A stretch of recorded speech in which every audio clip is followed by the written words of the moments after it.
दशरथ देव अम्बेडकर त्रिपुरा अनुसूचित जाति समन्वय समिति अगरतला द्वारा रविवार को प्रेस वार्ता का आयोजन किया गया। एक संवाददाता सम्मेलन में अनुसूचित जाति समन्वय समिति की त्रिपुरा राज्य समिति के महासचिव सुदन दास ने कहा कि वे अपनी शिकायतों के लिए अदालत जाएंगे क्योंकि राज्य के लोग 18 साल से पीड़ित हैं। राज्य लगातार अनुसूचित जातियों के साथ साथ विपक्ष के नेता पर हमला कर रहे हैं और राज्य में कार्यालय, बैठकों और जुलूसों की अनुमति नहीं दे रहे हैं। रेगा काम के क्षेत्र में अपने काम के लिए लोगों को गुमनाम रूप से लूटा जा रहा है। 100 स्कूलों का निजीकरण करने की कोशिश किया जा रहा है। उन्होंने कहा कि अगर 100 स्कूलों का निजीकरण किया जाता है तो गरीब लोगों को परेशानी होगी। राज्य अनुसूचित जाति समिति के महासचिव सुदन दास ने प्रेस वार्ता में ये बात कही। इस प्रेस वार्ता में मौजूद थे देवाशीष हरिजन, सुशील सरकार। जनता के साथ राज्य सरकार की धोखे को लागू करने के मकसद से लोगों की अदालत में गई अनुसूचित जाति समन्वय समिति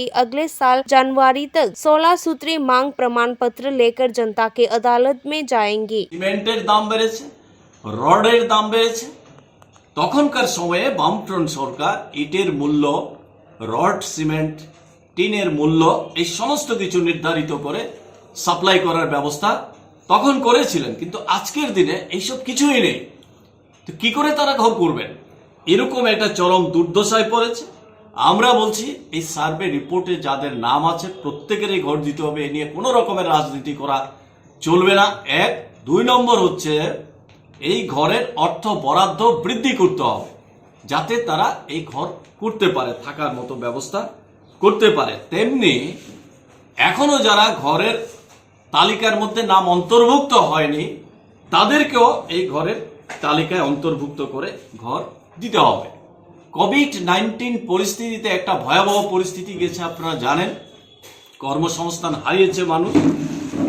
কোভিড টিকাকরণ, এখনো কোভিড টিকাকরণের কাজ শেষ করার কোন রকমের সেই ধরনের তৎপরতা আমরা দেখছি না। আমরা দাবি করছি দ্রুত টিকাকরণের কাজ শেষ করতে হবে।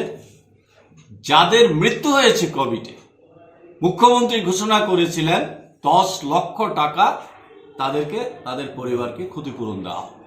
আপনাদের কাছে কোনো তথ্য আছে যে একজন সেই ক্ষতিপূরণ পেয়েছে? একজনও ক্ষতিপূরণ পায়নি।